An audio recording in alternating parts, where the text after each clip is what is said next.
voix du peuple, oh, la voix du peuple, oh, si tu as bien, oh. Vincent Chilouise, étoile de la presse.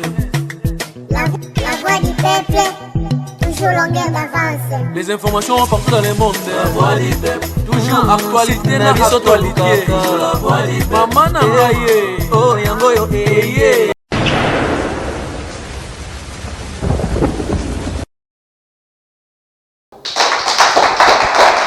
Salut, chers amis téléspectateurs, nous sommes très heureux.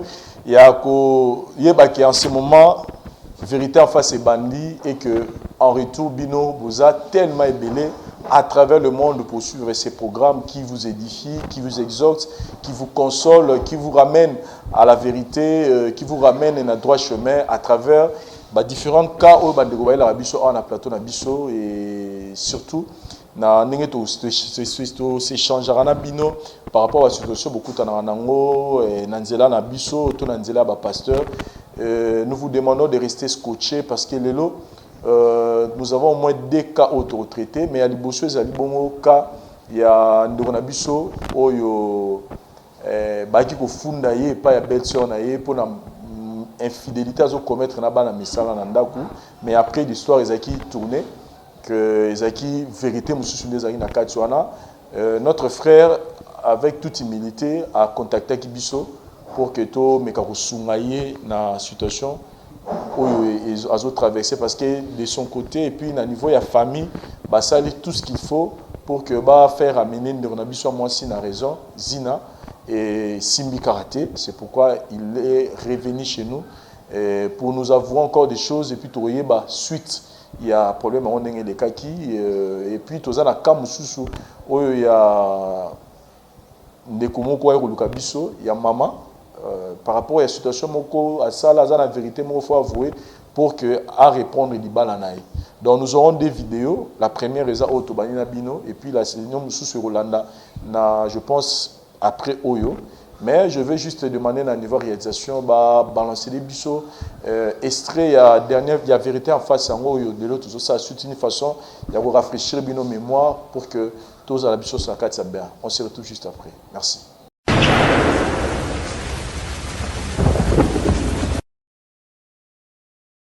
Bien, il fallait tout soit en ndaku. Le rôle Luka qui battu, il fallait la bimisa. Oyo qui singa son yo ko yo passe. Ce qui n'a jamais pas tout ça no peki ndumba yo ko zandumba. Nesika ni ndumba ni. Mais tout ça ndumba. Biso mi balé tout ça ndumba. Tangu yo lo moli zemi na ngai, bazemi na ngai, ozape ndumba lo kolanga. Oh la la la la la la la. Ce qui n'a pas kopimela nga na lui fait le yo pe okota. C'est que c'est histoire azou sur na comprendre bien. Papa ezazou ate. O alobi il fallait reconnaître que Bimana ba bonne. Oui. Moi c'est nanga limbisa nga ke na bimana bango na za mutu. Mais yebe to bimana ye. Yebe to bimana ye. Yo salaka ngote sauter bible. Sauter bible. Mama za mukanda nzambe te sauter ngo kaka. To Oroji. Na yo. On sauter bible na yo et ça juste pour na. Mais bino mo pour na koluka.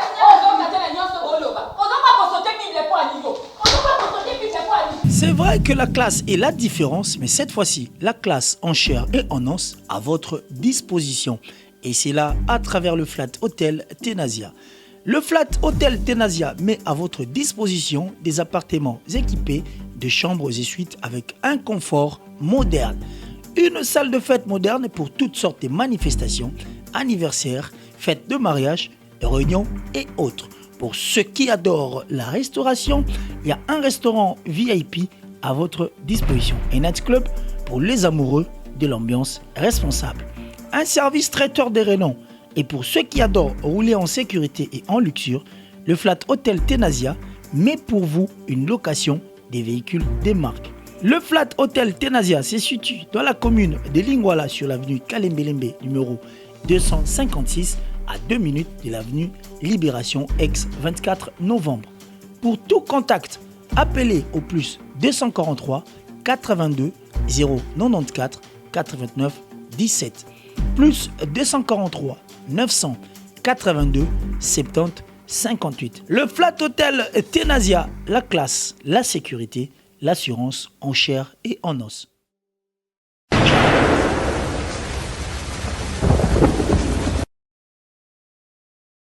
Merci.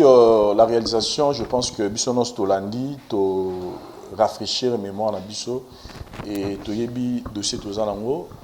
Bonjour papa. Bonjour papa.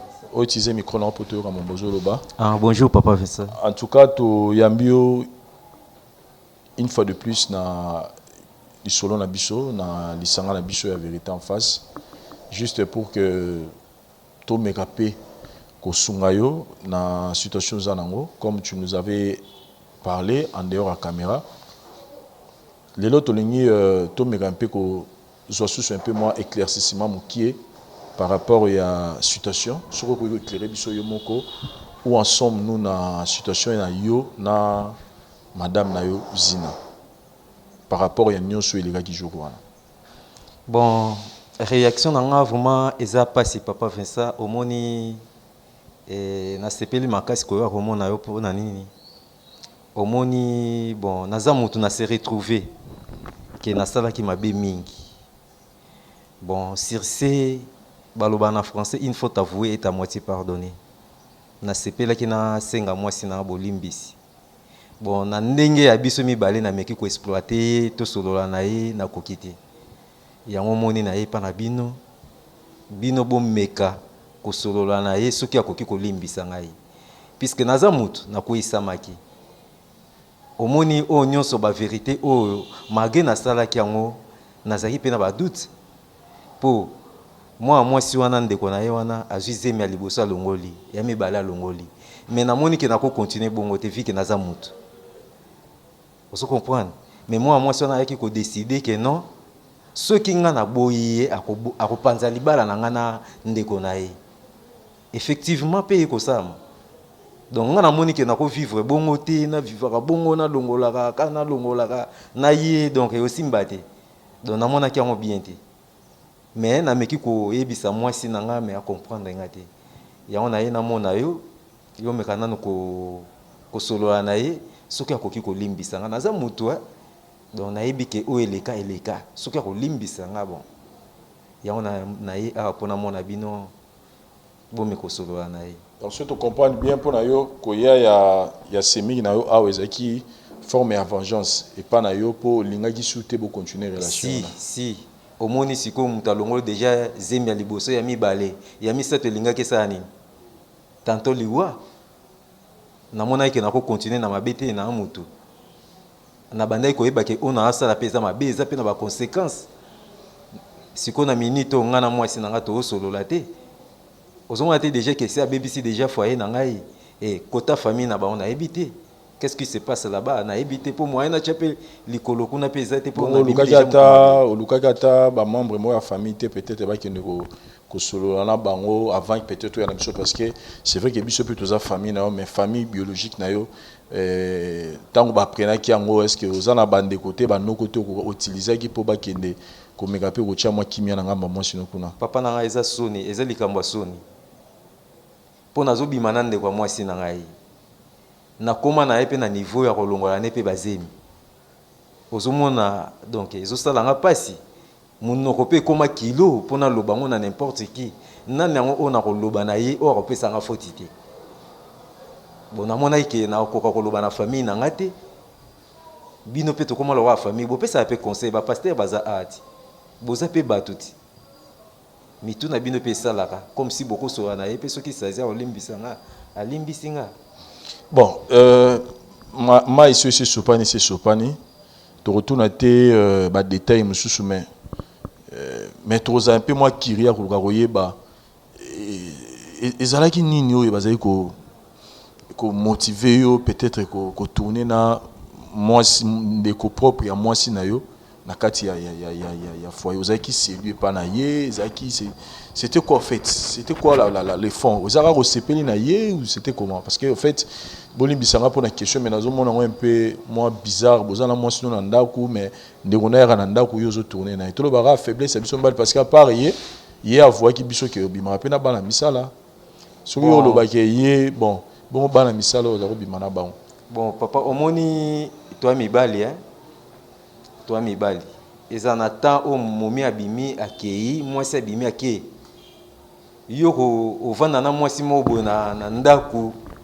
na ba geste na ba makambo ebele na belateli azoko excité na ba je donc ba makambo ezaka ebele ozo comprendre le temps wana yo pe temps ozomona pe non moi petit que non tata komo luka yo moi makambo banini maîtrise ezate okoyisa maka te papa. Donc, tentation. Mais tu savais, tu savais que Elora m'a bé un jour et Banarakaka, que d'une manière ou d'une autre, tu te préparais pas à la conséquence net to kutani boelelo.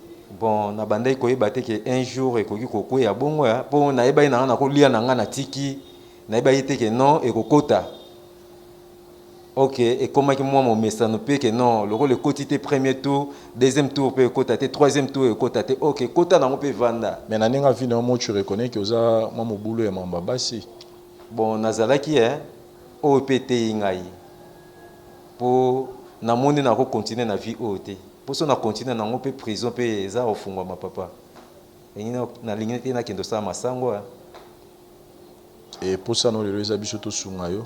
Si pour ça nanga ezabo sunga ngai bon tozonga na mwasi nanga en bon terme alimbisa ngai et ozo promettre biso nini parce que biso on peut faire ces démarches là ya luka yo zonga na mwasi na yo maintenant yo zo promettre biso nini nanga na biso par rapport à vie na yo est-ce que vous avez vraiment sincère tant ozo loba que na teyami na comprendre que na do sala mabe je dois arrêter ce que ça et façon na yo ya ko la biso ko changer to nous on peut faire ça oui mais ceux qui sont l'obito qui sont que moi si dans le qui sont monter quelque part tu un peu déçu peu na ngam to bande ko peut-être bazota la biso bon omoni ngamo na mimoni d'abord que naza mutu moko tire bilan moins sérieux donc ba vie a boye ceux qui na continuer en à la longue et koza mabe osambela hein oui mais faut que osambela penza ya solo na kosambela na kotika na tiki nde nyonso na tiki nyonso papa makambo basi o bobo na tiki donc so moi si na vraiment alimbisi nga bamona nga vraiment que na komi vraiment sérieux o babenga sérieux pour na moi déjà na teyami pour ba conséquences ya kolonga basi mais ko sa boye ce qui l'état yoki na osuka wapi prison ti faut na tikati. Voilà, chers amis téléspectateurs, je pense que Papa Nabichouaz est tellement clair. Nous, de notre côté, on essaie juste de l'aider pour que la situation est à la kimia, comme on a toujours l'habitude de vous le dire dans cette émission, que vérité en face, les allées émissions au Tosungara Batu. Bah, vous voyez la vérité, mais Tosungara Wanate, Totikara Batu, Panzanate, mais Tokina en étape de réconciliation. Et c'est l'étape où tout ça dans l'émission de vérité en face. Nous cherchons à réconcilier parce que Kokabwana, divorce, c'est allé l'eau et malamuté dans le couple. Ceux qui battent bazo ko manifester désir wana que mutu moko entre les deux ont manifesté désir wana ya ko zongi saboling wana nous on peut que les accompagner pour que qui me côté na libota. Nous avons fait l'effort ya ko ta contact na Madame Naé, Zina, ou à derrière nommé, to côté pour qu'ensemble, tout me capable sur le Cambon. Merci.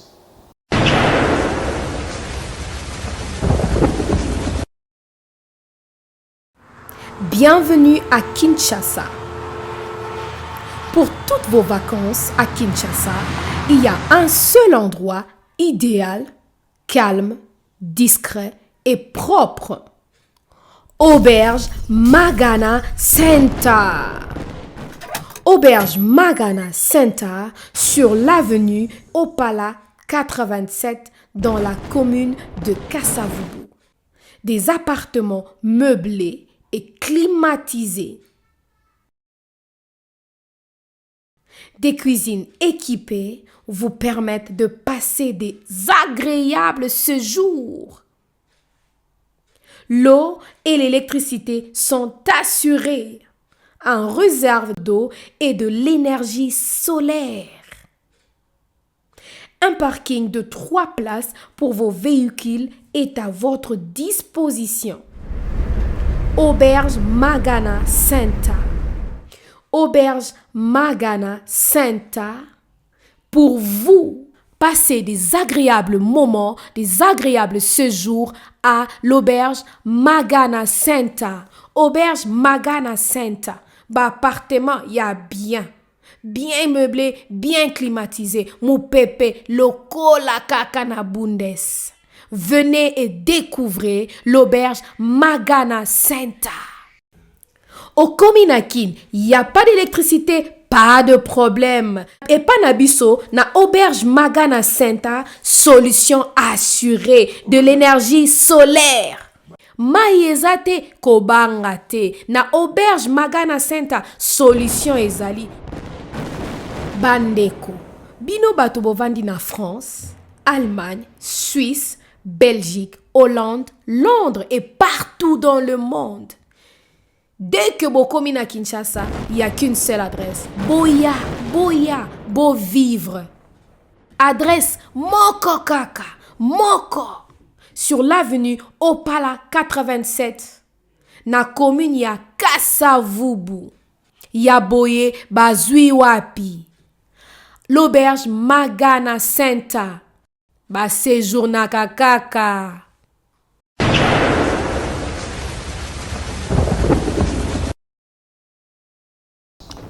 Merci la réalisation. Je pense que Bandeko, Tozana Bino et Longo, Tozo continuer les solos na biso. Comme on vous a dit que Tozana Mamazina derrière nos murs, mais là elle est avec nous sur ce plateau. Nous allons essayer un peu de nous entretenir avec notre chère maman Zina pour que Tolukato Yeba ndenge nini to procéder pour faire réconcilier. Bonjour Madame Zina. Bonjour Papa Vincent. En tout cas, merci Lissoussou. Merci vraiment parce que chose qui n'était pas facile, on doit l'avouer qu'on devait tourner il y a là une semaine passée, mais on n'a pas pu parce que Maman Zina nous disait qu'il y a une prêtité, il y a que mais par force de parole, Maman Zina le lot joué le lot dans le plateau Nabiso pour que to me rappelle que si ça les surtout que les Camerounais bandagi awa. On se souvient que c'était ta sœur qui a pour nous pour avertir yo na makambo yo papa Zosala mais il tourna qui n'engom susu mais tourna tout non d'abord question liboso au limbisa biso mais si ma makambo nyo so bima awa na télévision au gérant qui on est na niveau famille probablement. Question de se retourner d'abord parce que déjà tu es bien ça sous ndaro mona papa te mais tu es bana madécoper to la bandagi Cameroun peut bazan pour savoir porter conseil tu es bana ngambe ya famille pour gérer problème nini ko apprendre que ndeko na moi si abimana na ndeko na yo na mobali no peut ba komati na niveau long là-bas ma grossesse. Papa Vincent ngana na likambu na été parce que oya lukaki yango si déjà ekokisami déjà naza un problème na été ngana ici datoka bwana ngana minute o nazonga déjà pa na biso ndepe na oyebisa oboye donc famille eza mbutu ti lelo likolo na ye donc ngana ye simba te donc koya na nga pe na ye apa Vincent so na ye baki ken ti obenga na ye so na ye baki ya zana ngai na ya te donc na ye parce que na ye baki te ya za a nga na ye toza sute tobota na ye bana baza akati aza papa ya bana ngambe bolingo nga na ye eza sute akelanda ba o ya za ku o lukaki wa yengaki na bango akelanda nga na petit sœur to so la kalisute na mama o aboti ye mama leki na nga to so la kate de famille eza mbutu na ndenga mukiti et simba te mais il est petit sœur na avoir est-ce que quand même aux qui information wana que au petit sœur na sala qui eza rola azo se venger contre mobali no to ezaki zu am te motiva qui expliquer qui mobali no que ceux qui bali makambo ya ba mi bali continuer te po mobali lobi que ye atika qui déjà boya qui na ye et il y a que ceux qui oboyi ngai yo pe libala no ko kufa parce que na ofunda yo et pas ya grande sœur ko bino bimangana ba bonne ndako. Donc quelque part aux hommes que yo pesi petite sœur na yo avantage et au pesi a gagné yo na likambo yo quelque part ko permettre parce que yé a sali vengeance na ngambo ya mobali na et puis yo permettre qu'il a gagné na ma situation de l'équipe na éviter ce qui nazo réfléchir ngani nazo réfléchir mabe mais likolo ya ba vengeance na yo nimi obebisa libala na Para Vincent esimba te nyonso na oyo lobi oyebisi ngana donc ngana mutu na ngana za yango te esimba te donc oye alukaki yango wana si ekokisami po ayeba ke wana za petit sœur na nga mais asali yango kaka kobima tina ba misala donc eza ndenge na ye abandaki na ba misala akesu tina petit sœur na nga to panzana kaka posi pe da to panzana si da na misala na nga naza na nga pa na biso na ebite aye awa ayoko luka nini ayo luka nini awa ponga na esimba lisute esimba te pa Vincent na bimana na mobala boye te simba te akezula nga ta bambando alibanda na ebike aiza ngondenga mibanda ko kya ko permettre nga na limbisi na ngai mais o na petit sœur na nga kaka pe kaka bana misala o baza ba osana katsa ndaku na nga pa Vincent simba te esimba te basi baza bango ebele asa choix luka na basi na ye po na nga vraiment esimba te.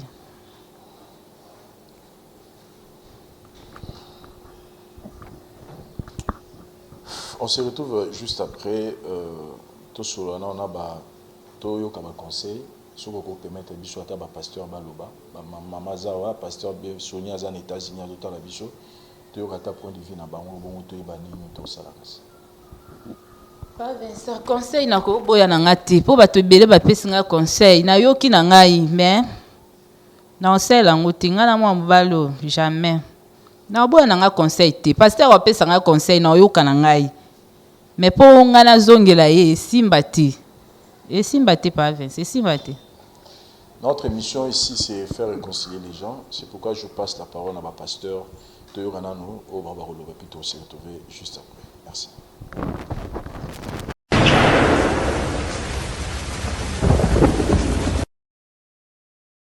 Cordon, merci pour la parole.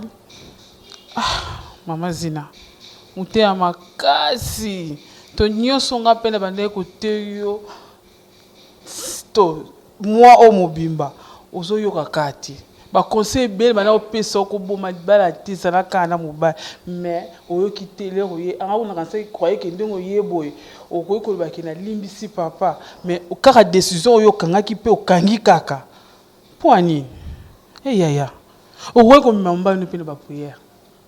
Que au sambele que maramba ko linga linga wana ne mususu ta mususu pe ko za spirituel sila ye moko de ndenga lobi ake azali susu akosali susu eloko wana te mage to ebite to mususu lobi on kapo to zolo bobo ye mais ce que ça pena mutema na ye muninga lobi ke akati akosala suma kambwana te oza mutu oza nyamati to boyi ke eloko na esalo passe na mutema nda bimina ndeko na yo mais to za mutema ko limbisa fo limbisa ukanga mutema te fo limbisana o papa bana yo mageza mabima papa bana yo to limbisana ko ngapi na limbisati na vanda na ndaka libala te pourquoi pe yo pe o limbisa lo kwa o ngai ekomilanga na limbisa bongo yo mutu na o nazaka na ensu na singa ko ma dina boye boye mais o yo kelanga ka to ka nka mutema yaya to limbisana na o bondelo mede fois mais ozo comprendre ngate mama Zina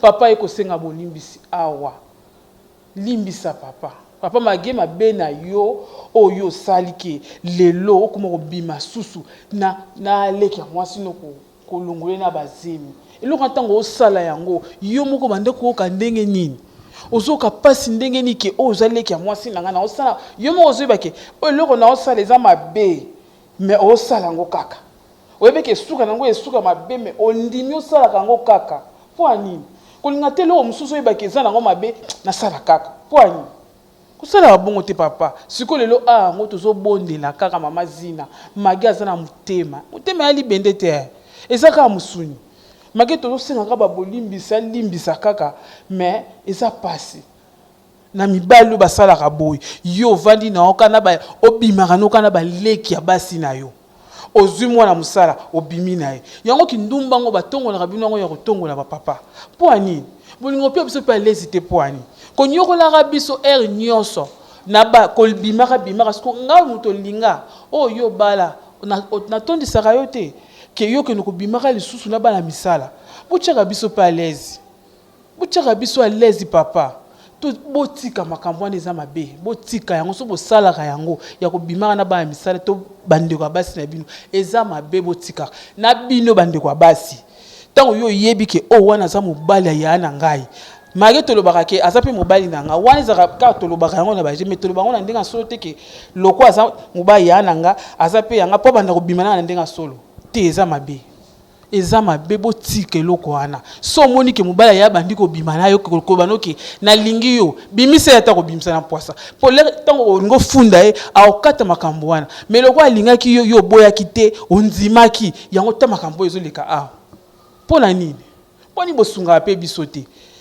oyo ofane pa nga okomi kobimana mobali nanga oamfiaka yo banda kala to tika makambo to tika yango ye mobali tika biyonde kwa mwasi pe tika kosala ngo teza mabe soki tozobondela makambo mosusu tosala yango te soko oyebi nzambe obondelaka makambo mosusu ya mike olinga osala yango te obanda obanga nzambe ke ete na osala eloko eza mabe na otika me ntango oyebi ke ozanga na vi ya libanda yango mona satan osakanaka na bino ere nyonso na eloko eza mabe yo ozosala yango to azosakanaka na bino ka ere nyonso eza pasi yaya mazi na limbisa na obondeloka main fois limbisa yaya. Merci pour la parole, Cordon.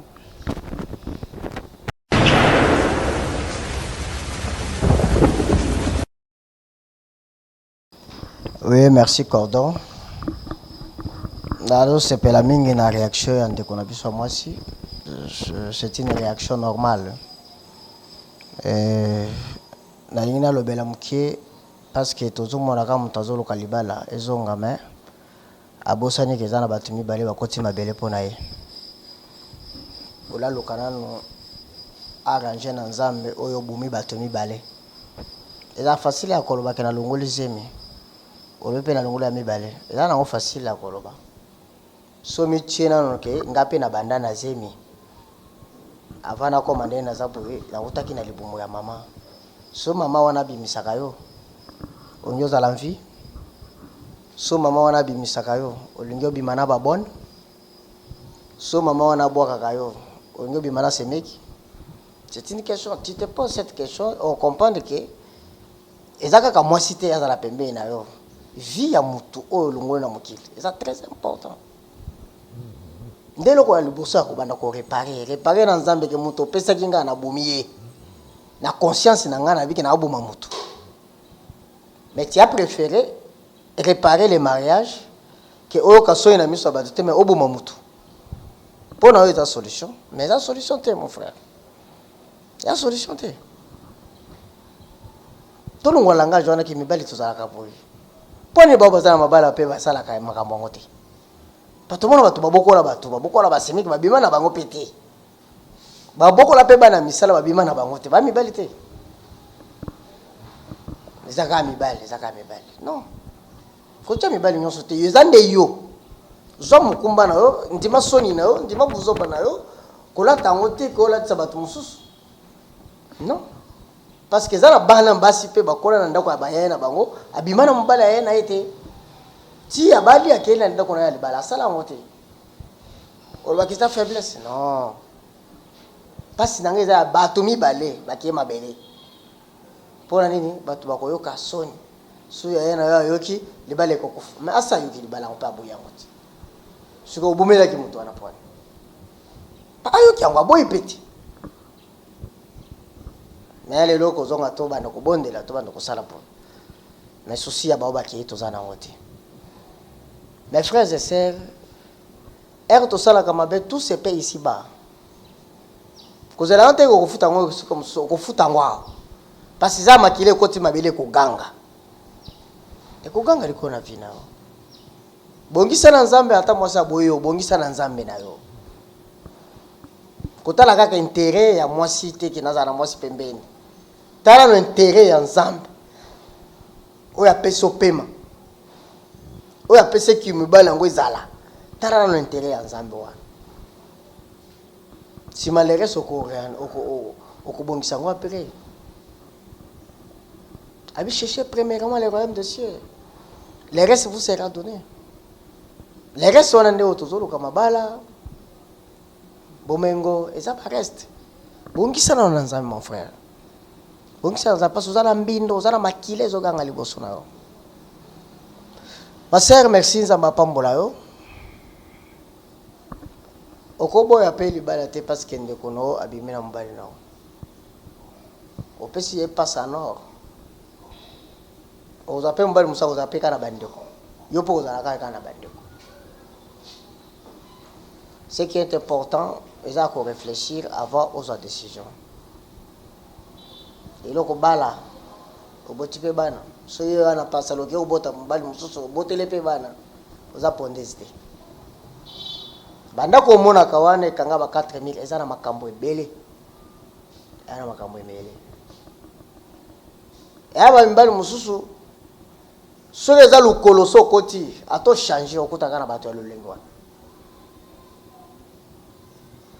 Que gérer une maison, ce n'est pas facile. Comment les arango facile? Gérer ce qu'on a qu'on a libala de likambo placer ça là.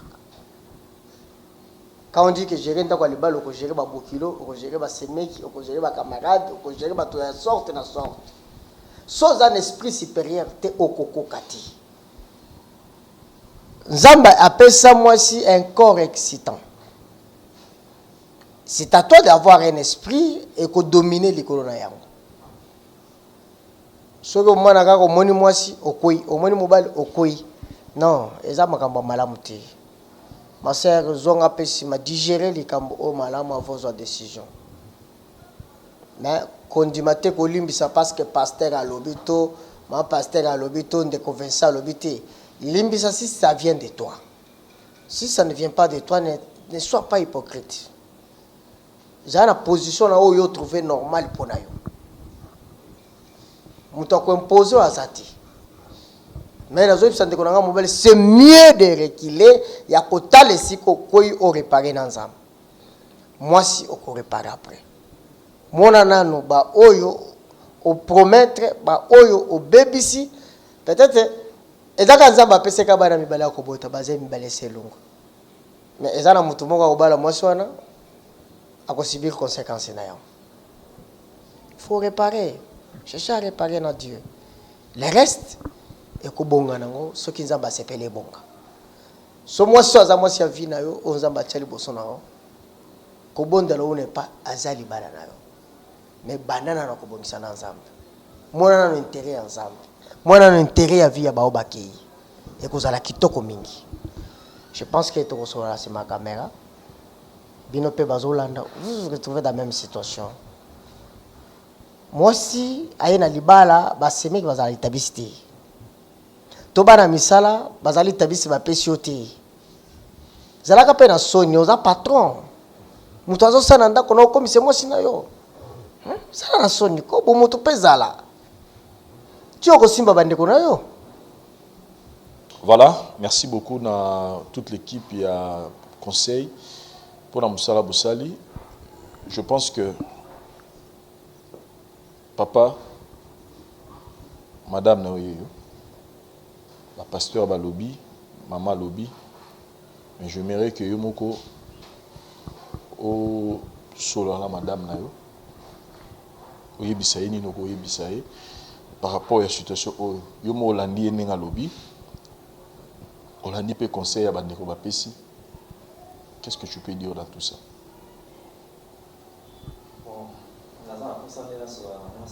A comprendre que naza mutu likambo soki esalemi mutu a reconnaître mabe na ye asengi bolimbisi esengeli kolimbisa ye puisque pasteur alobi ke na ye babato bakufa mibale wana boye boye bo ntango nazokende na mozindo ke nazo reconnaître mabe na ngai pour dire que nazoyeba déjà ke oyo nasali déjà eza mabe.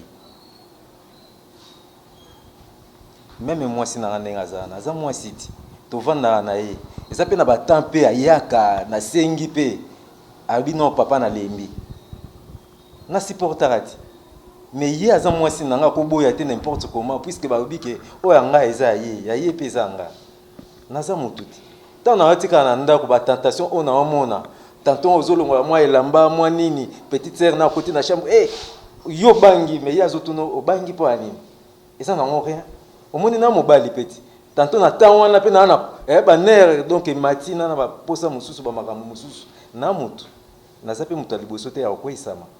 Mais limbisanga ina zana pe sincère, je ne sais pas l'humilité en toi. Ozo senga moi sino bolimbisi mais c'est comme si ozo qui mobali nous sala toujours. Te qui mobali zo sala te na faire voir que naza mutu ce qui na kwesama ki ce qui na bandai ko kwesama mais pas ba mususu wana donc eza na ba conditions ebele na mobali. Ta na tikala na batona na ndako na yebi pe onga na monaka.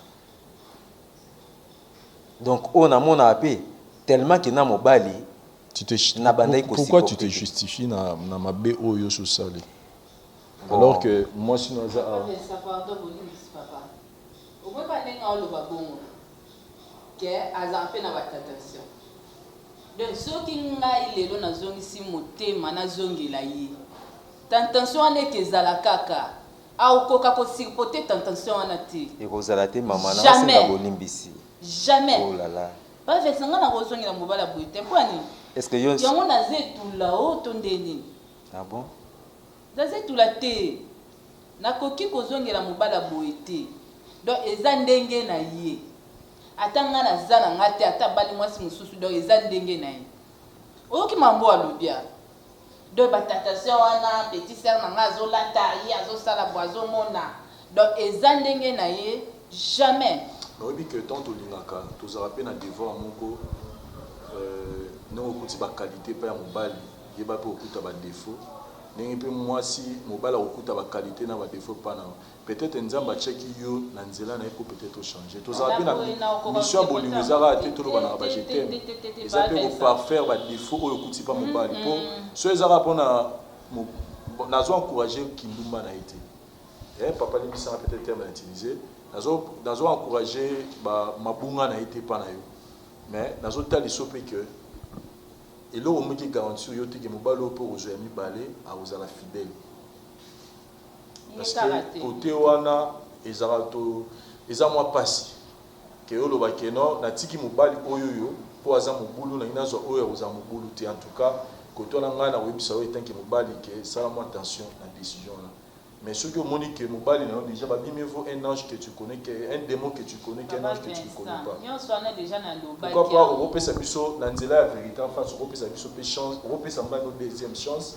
Total à nous et Tambolinaï peut-être ils ont façon à roloba mais en soi à pour ce cas ils ont peut-être à reconnaître par la responsabilité soit d'ailleurs mon tomo sans foutisme alors on connaît mission. Papa Vincent koya na nga na ye awa nde obenga nga na ye baki teke ye aza a poso na ye baki on na nga na yati na nga na yati posi da na zwa décision ngo déjà de banda temps wana ka tuzalaka awa o ezu déjà na zwa da décision nga na mwa mobali oyo jamais aza papa ya bana ngai ici pe da na limbisa na ngai na zana na kanda na ete ona kanga ka kanda na motema so ndeni te parce que aza papa bana nga.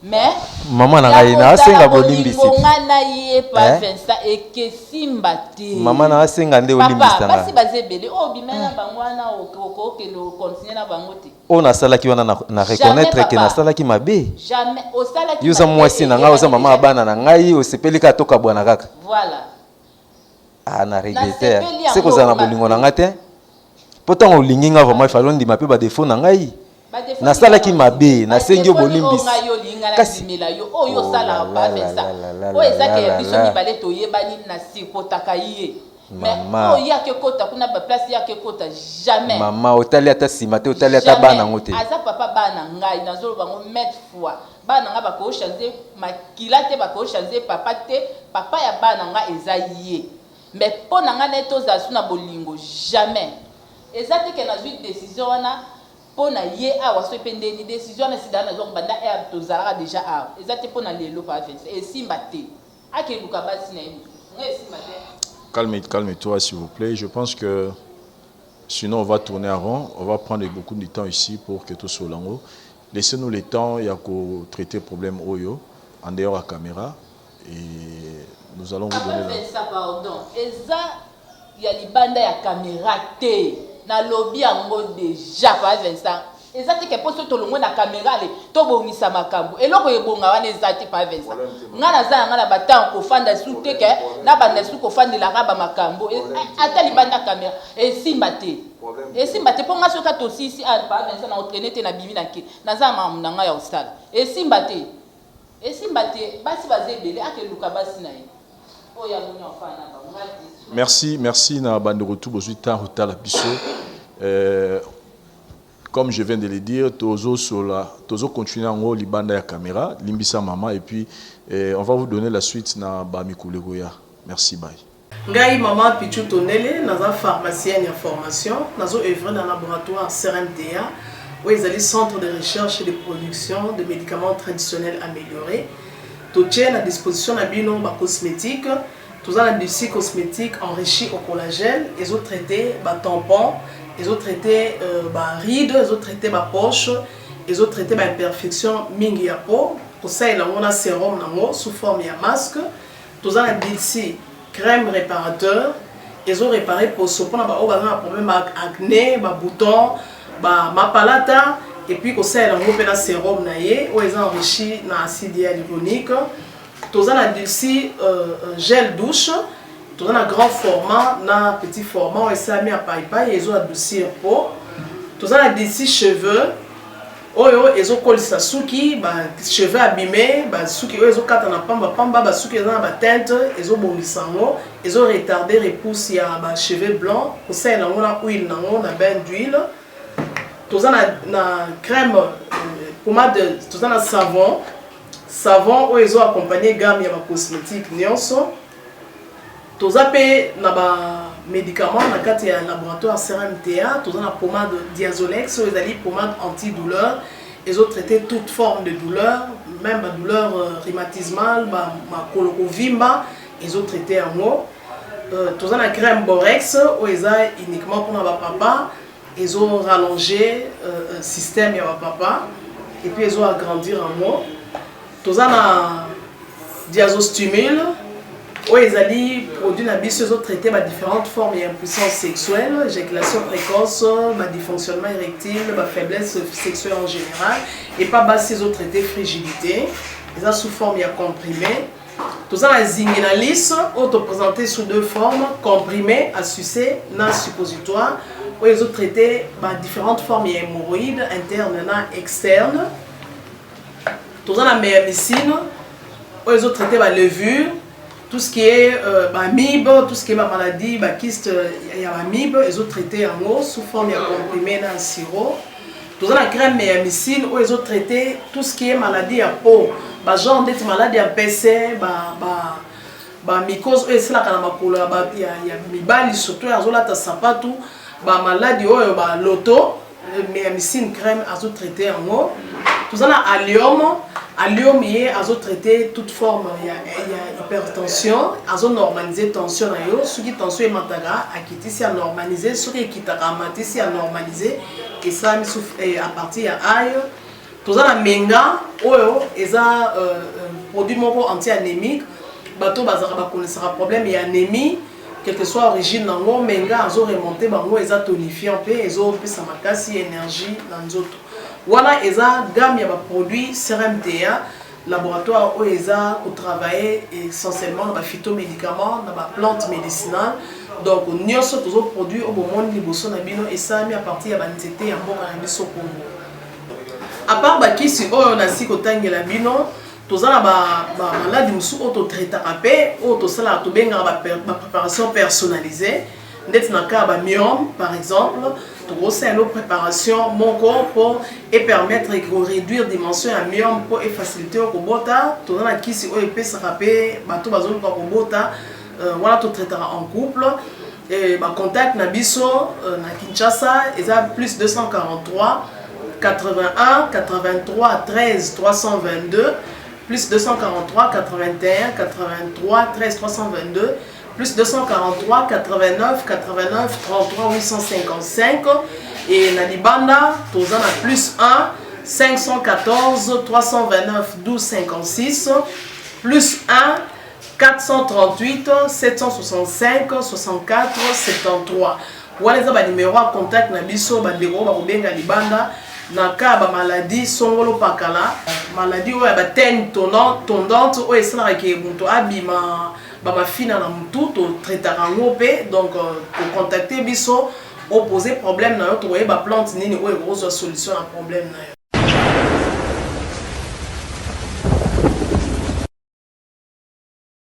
Gloire à Dieu, merci. Bisika nyoso bozo landanga, tika nzamba pambola bino, apambola bino susu ya mingi.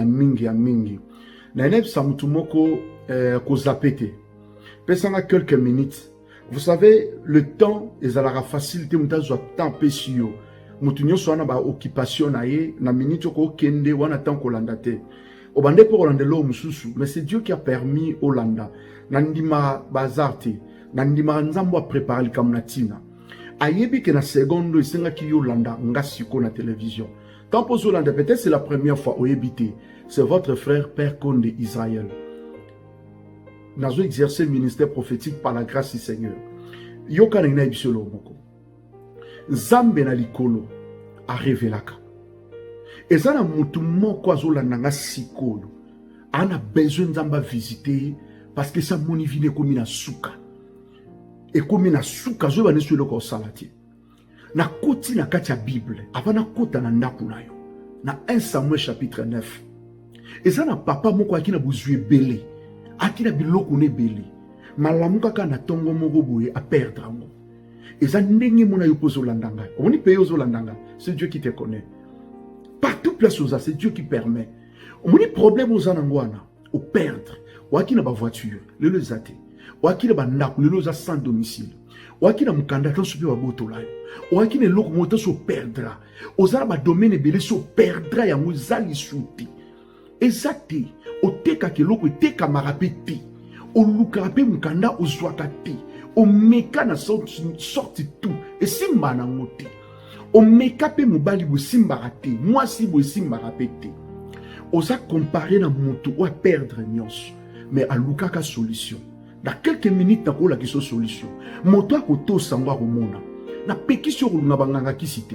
Na peki sur koluka marabouté parce que tant ozo qui pas marabout, ozo signer pacte conscient. Oko baby sa génération même banana yo.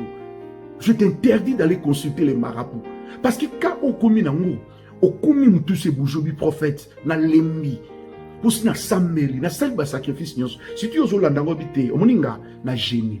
Omoninga na bebisi na mbongo pa ba pasteur eloko ezala na ngote yoka na oyebisayo bosana ba mbongo oyo perdra bosala nyoso perdre nga na sengi yo mbongo te na obengi so pete po na mbongo non mais na yika ko yebiso lo moko tato perdra ki asala ki service abengi 2 personnes ko zapete yoka nga pardon pesa quelques minutes abengi 2 personnes serviteur na mwana abibino mi baleboya na komi na problème na sala boité bebelanga boité boké na ko luka bloko nga na perdre au moni place oza esprit se bouger bazemi longwa akaka bazemi longwa okanga te qu'est-ce qui ne va pas comme stérilité ça combonoté est-ce que yusi babingo stérile bible bi na Israël et combat ozalati nga na ndima parole na Israël et combat ozalati ce ko tala libala lezo kufa parce que zo botati ce ko na yebi ke nzambe na nga visiter au bota au moni place aux alliés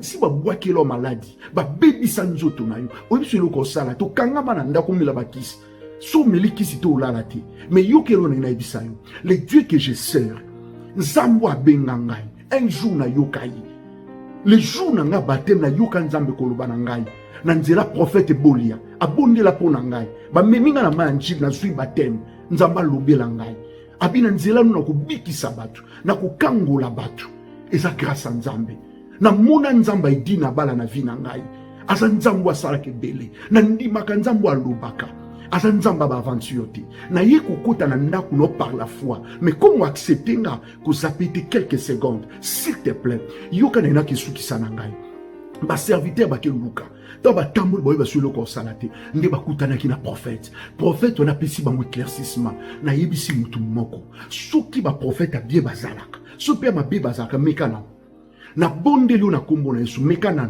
soko yata une fois meka nazana 9 rue de la poterie na Saint-Denis à na Paris na bondeli na kombo na Yesu na yebi sou baya ba pasteur, sou baya ba prophète, tu as raison. Mais na siplio na kombole sou meka non nzambe nanga. Na fêté 31 nanga le 12 juin. Mais avant le 12 juin, mutu moko nzambe nanga monaye. Peut-être au monanga ta no tia na ba bis, au monanga no tia na ba wenze. Mais lelo na fêté 31 na ministère, na sa ko inviter yo. Moni loko yo perdra, o récupérer mo. Na opeso numéro siko, na sukisi. Zwa numéro olokoma. Zwa numéro rapikando, zwa numéro benga na osakula. 0033. OK. 7 66 27 40 02 0033 66 non 0033 7 66 27 40 02 on dit ma prophétie yangwana benga rendez-vous mon nene eza le 9 le 7 le 12 juin na Saint-Denis mais ndeko la dingai benga yaka dimanche 14h juste service et Zobanda Zamba Pambola Bino, c'était votre frère Père Kondé Israël. Merci.